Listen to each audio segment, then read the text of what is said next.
Yeah, if I had undone the pitman arm over here and this cable, I could take this whole knuckle and probably put it in my shop press. It's just weird, I don't see any plug to unplug this.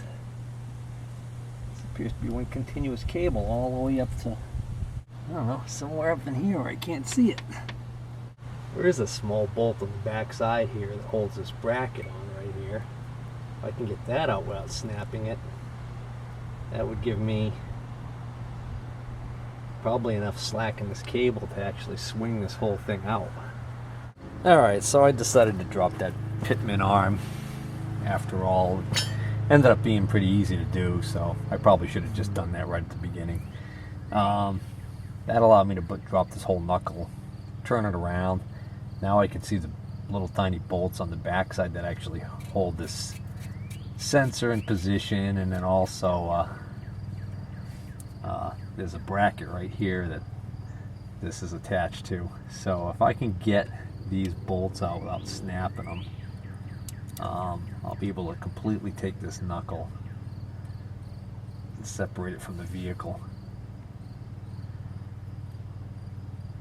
Yeah, I don't like it. They're really rusted. Alright, I think I'm just gonna remove these in place. So, auto part, I had to take the kids to a dentist appointment today, so didn't make it to the auto parts store to get the loaner ball joint press kit, which is just basically a special C-clamp and cups that go on there. Alright, finish this up tomorrow. Alright, so I'm getting ready to press out the old ball joints, and this ball joint, the lower one, actually has a snap ring right here. And I'm going to use my snap ring pliers. But before I go to work with the pliers, I'm just going to kind of use a chisel or something to grab at the edge here and just kind of give that a whack, because what I found with these rings is that sometimes they're rusted into the groove, and what will happen is when you put the snap ring pliers on, one side will want to give and the other side just kind of sticks in the groove, which isn't going to help you. So let's see, hopefully that'll do it. Using my handy dandy El Cheapo Harbor Freight Pittsburgh tool snap ring pliers, which they're decent for a weekend warrior like myself.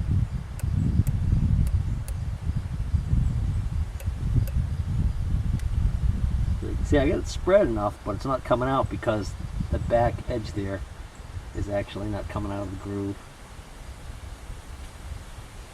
It's stuck in there, so again, if I can just give it a tap. Ideally, if I had a third hand, keep the snap ring pliers in there, and put something on here like this.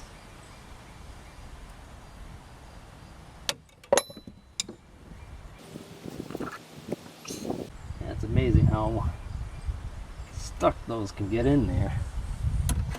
Alright, let's hit it a little more and see if we can't get it to spin around. Get it to rotate in the groove, it'll break free. Oh, I think it's turning now.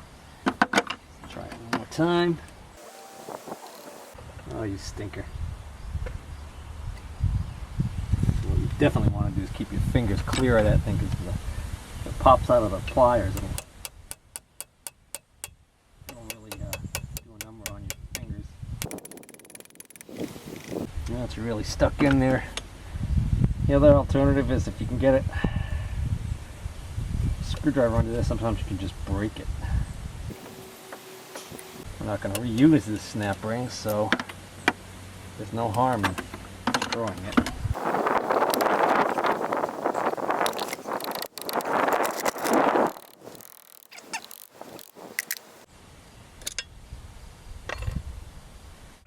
So the presence of the snap ring on the bottom over here indicates that this one, the lower ball joint, is going to press out in this direction.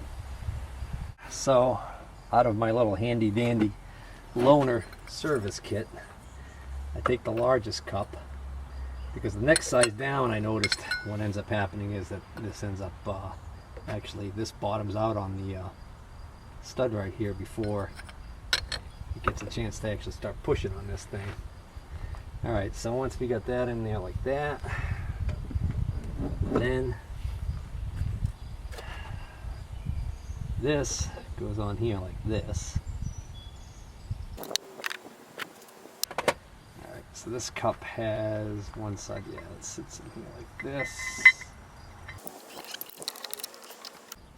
Oh yeah, okay, now I remember. This has got a foot that sits on that. Try and get that to be in the closest possible to the middle of that pushing point. And now,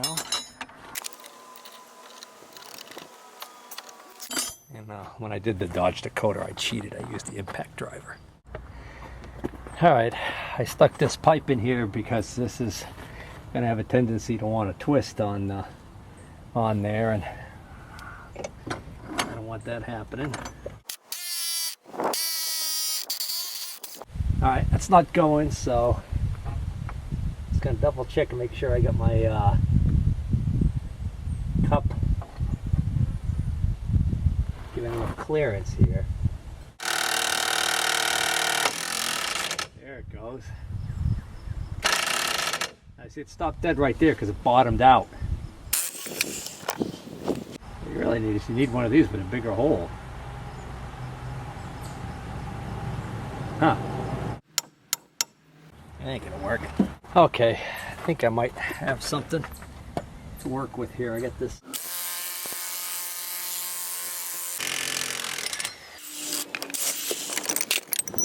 Yay.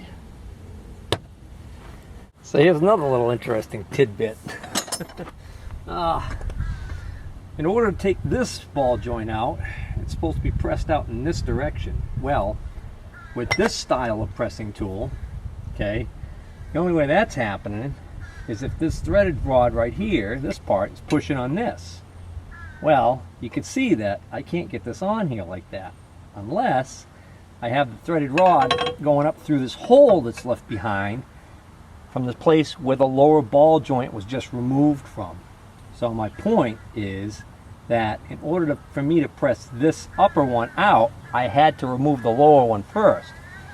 If I had not realized this and just decided to press in the new lower ball joint, I would be in a world of hurt, because I'd be ended up having to take out the brand new ball joint just to get the upper one out. The ball joint removal tool, service tool, that's shown in my manual actually looks like it goes on like this. It's got a piece that goes in here that presses on this, and then this goes on top of the sleeve.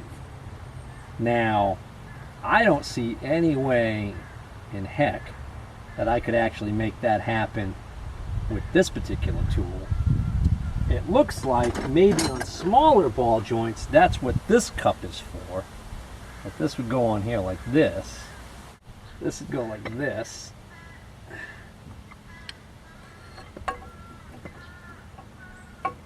Okay, good. You can see that that's not going to work because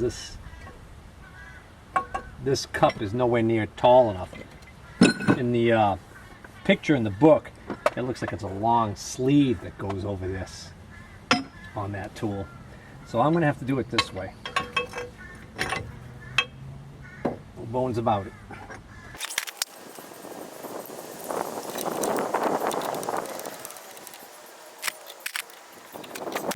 Alright, I'll reposition this so I can use the strength of that impact wrench again.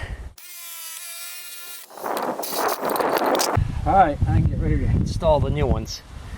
Alright, again, because of this universal ball joint installation tool, not exactly sure how it goes, and there's certain limitations to the tool that I'm going to have to try and overcome.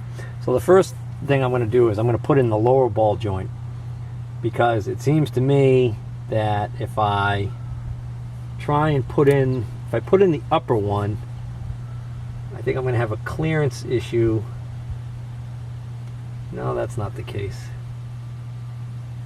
Let's see. Up one's going to press in from this side. Well, I'm not sure which way I should do this. I might want to put the upper one in first. Just not sure. Well, so anyways, the way I get this set up right now, I can start pressing this lower one in, but it's only going to go so far and then stop, because the bottom of this new ball joint is going to hit this disc, and at that point it's going to stop. And then I'm going to have to change my setup and put a sleeve over here, because the bottom of the ball joint has to stick up proud of this lip right here so that the snap ring can go on.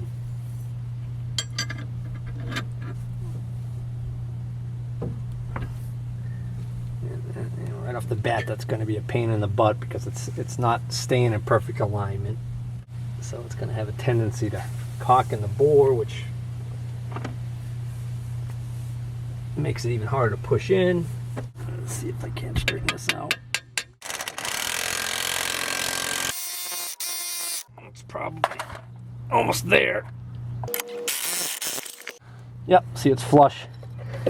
So now I've got to figure out what I'm going to do to get this to push in that last little bit.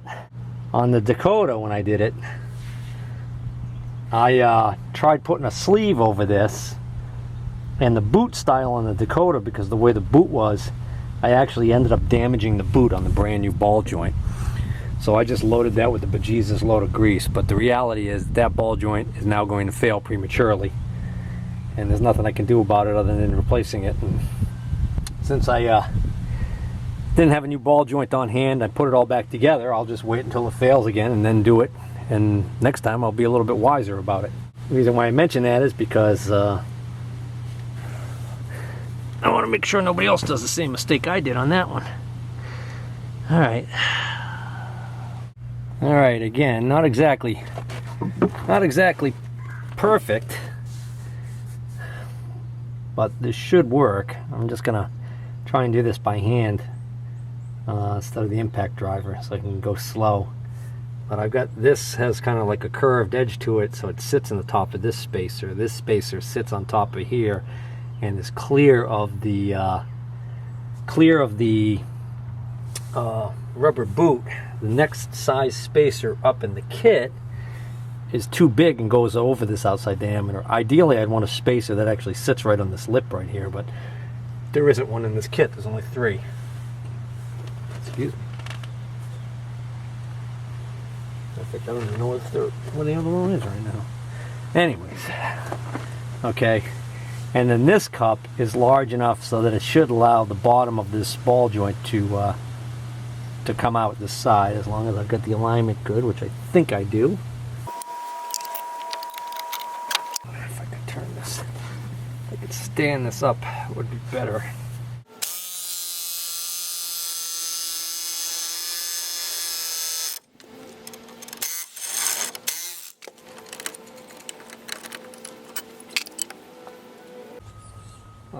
Holes are a different size. On the Dakota, when I had trouble getting this ball joint, when I had trouble getting the ball joint on, I tried using a sleeve, like I tried using this collar and just pushing. And what ended up happening was the design of that boot on that lower ball joint on the Dakota was different than this. It was an integral part of the ball joint. And I ended up damaging it. Actually tore it. So, oddly enough, this boot comes right off. So I can, on this one, I can actually use the sleeve. See, that sleeve fits perfect. With the boot on, this would actually tear up the boot.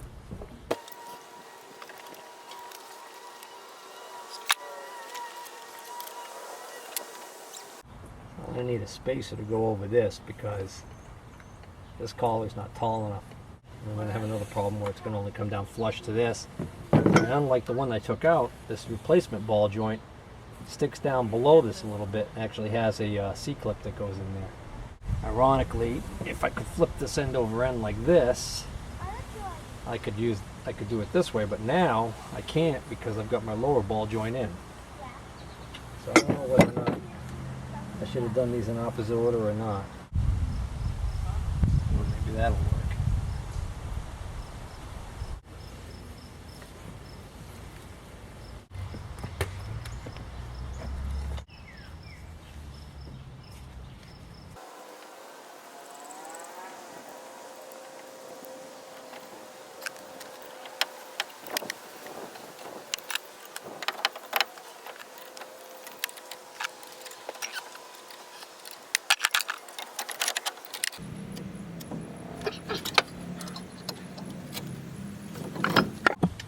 Got it. Not far enough. How far does it have to be?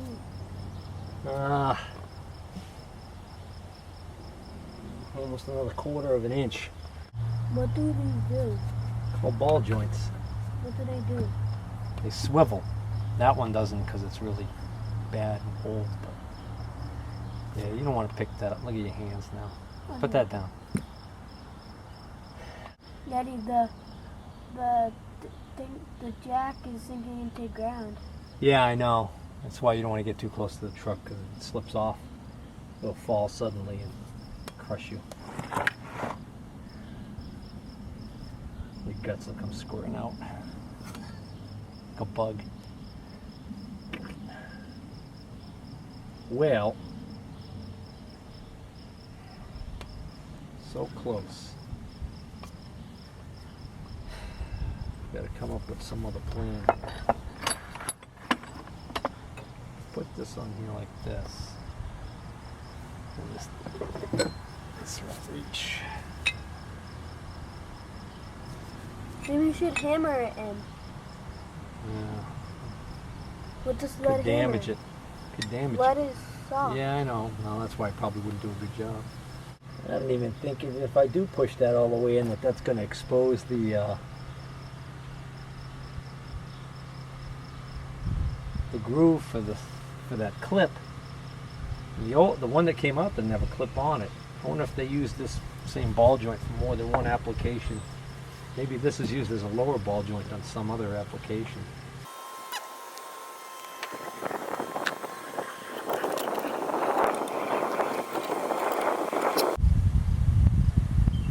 Daddy, Yeah, this what? is that. You can just hit on the edge of that with the hammer so it can go in more. It won't go in straight. It'll push it in straight.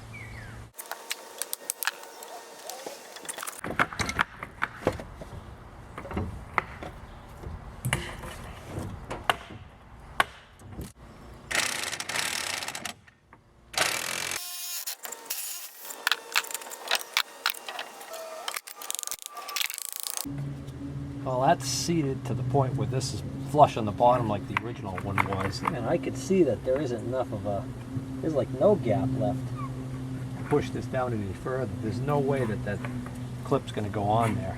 So it must not be used in this application.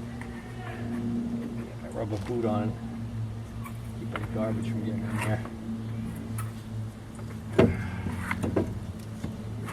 Alright, I'm going to put the grease fitting in here, grease this up. Then I'm going to remove the fitting and put in the little plug that comes in the kit. The reason why they give you a little plug is because in some applications, like this one for instance, there's not enough clearance for that universal joint there to spin around in here without hitting this. Oh, so the mystery of this lower nut, why it's not a castle nut with a cotter pin, has been solved.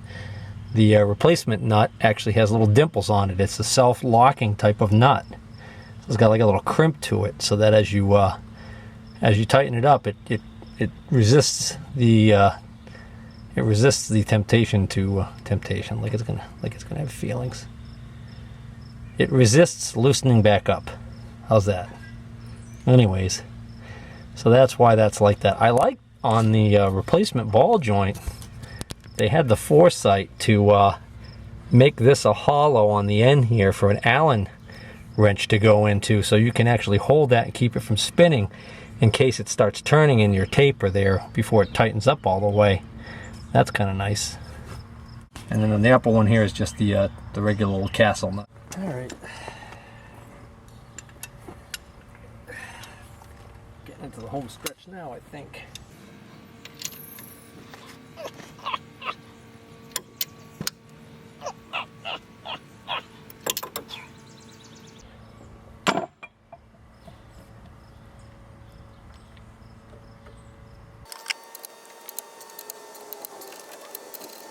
Caught it should get in there now. All right.